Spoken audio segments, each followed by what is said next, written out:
雪風機。你話靜香佢咁樣讚我？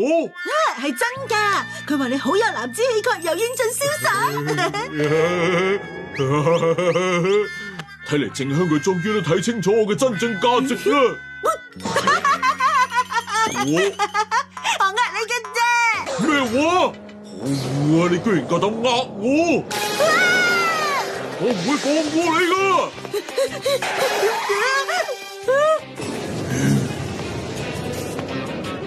絕對唔可以原諒。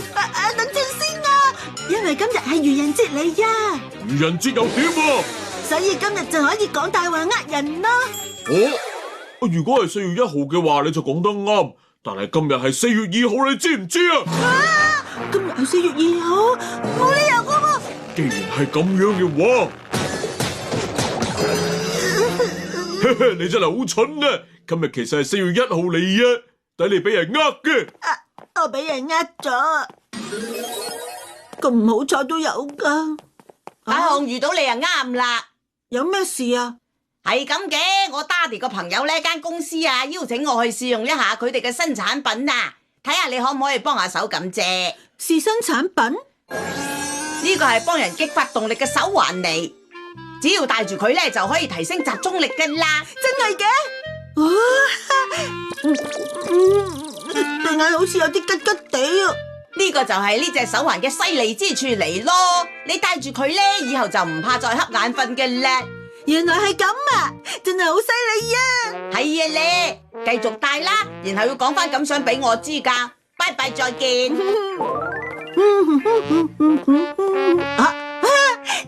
靜香，我俾啲嘢你睇啊，睇下，隻手環好犀利噶，佢會刺激你，等你唔會瞌眼瞓，仲有你可以。係啊，大雄，你呢個係洋蔥圈嚟嘅。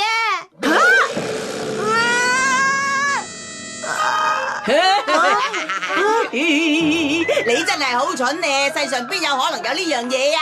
原來你呃我嘅，會相信我呢啲咁荒謬嘅大話嘅人啊？睇怕呢個世上淨係得你嘅啫。大雄，你真係太過好人啦！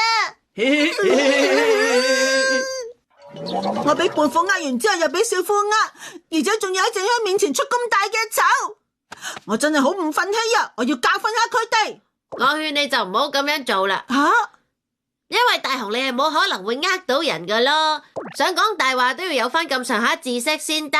講到呢一點呢，你就你咁樣講係咩意思啊？對唔住啊，你當我冇講過啦。最多借樣法寶俾你，你原諒我啦。雪風機，我而家會試下用佢嚟講大話。你都同我講到明，我仲點會俾你呃到啊？你後面有隻好恐怖嘅嘢啊！好驚啊！你睇，我都已經事先同你講明咗係大話，但係結果我都係信咗，真係好神奇啊！用佢講大話，唔理內容幾荒謬，對方都會信係真。呢樣法寶好啊！等我去講大話呃人先。你要去邊啊？又是諗住出去外邊玩呢？要溫完書先可以出去玩。你快啲同我去溫書。點解係媽媽去溫書啊？我先係媽媽啊！你明明就係大雄嚟啊！你講咩話？原來係咁樣嘅，我之前居然誤會咗都有啊！咁樣好似玩得過分咗喎。好啦，我要去呃晒所有人啦！就算今日係愚人節，都要適可而止啊！首先就要去教訓小夫同胖虎，一於去揾大雄呃多佢一次先，因為佢真係好容易上當嘅啫。啊，揾到啦！大雄，你仲企喺度做咩話？你知唔知你屋企火燭啊？大件事啦！你嚟呃人定係俾人呃噶？係喎，場火仲燒埋周圍添，而家燒得最犀利嘅係小夫你屋企啊！你話燒到我屋企，大件事啦！火燭啊！快啲走啊！快啲走！走啊！走啊！贏咗啦！你而家滿意啦？嚟啦，還翻俾我啦！但係我都仲未教訓胖虎喎。已經夠晒噶啦！我呢樣法寶萬一俾人濫用嘅話，後果可以好嚴重噶。俾翻我先啦。嘿嘿，你應該係水族館裏面嘅海獅嚟嘅。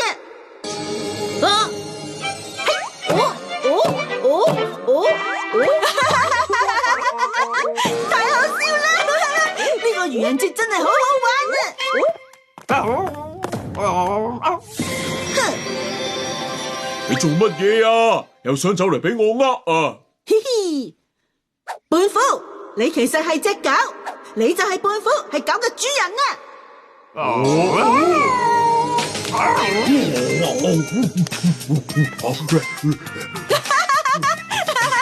你就太好笑啦！你睇下嗰邊居然有一個露天溫泉啊！哇，真係有溫泉啊！而且水溫都啱啱好啊！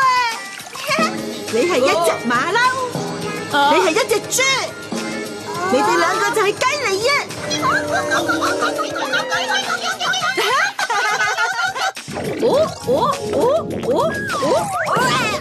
啊！大雄佢太過分啦！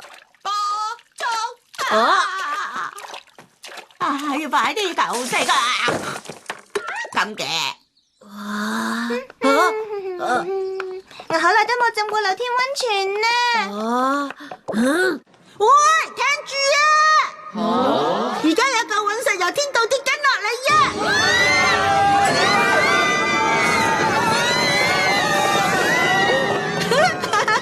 真係好好玩啊！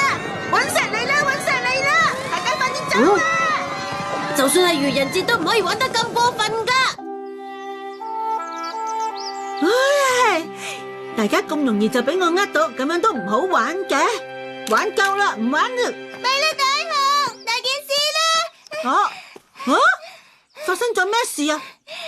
就快有隕石跌落嚟啊！所以我哋要快啲走啊！呢件事係假噶，係愚人節嘅大話嚟講乜嘢啊？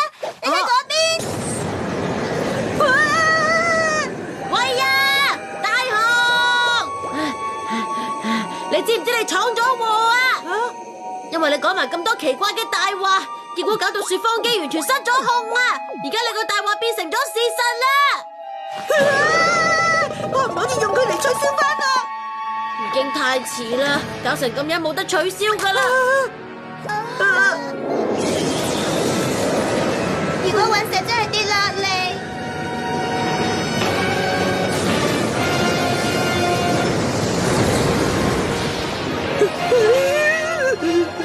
要快啲走啊！仲要通知埋其他人啊！咁大嚿隕石跌落嚟，你話我哋仲可以走得去邊啊？佢會咁嘅？邊個會估到地球竟然係因為大雄貪玩而滅亡？全部都係我嘅錯啊！都怪我太過得意忘形，周圍亂講大話。神啊！我求下你啦！我以後都唔會再講大話，而且仲會努力讀書，唔再瞓晏覺。要我應承你乜嘢都得。所以，求下你唔好俾嚿隕石跌落嚟啦！幫下我啊！哆啦 A 夢！睇嚟有人真係知錯啦喎，今次就咁算啦。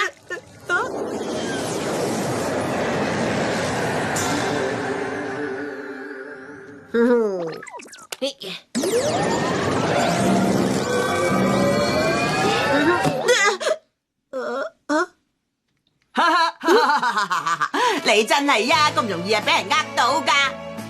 咦？你哋夾埋呃我！不過今日係愚人節嚟噶嘛，所以冇得怪任何人。搞錯啊，太過分啦！不過好彩呢個只係大話嚟啫。我翻嚟啦，媽媽，開得飯未呀？唔通佢？點解要我幫你哋煮飯啊？媽媽你煮啦，我溫書好忙噶。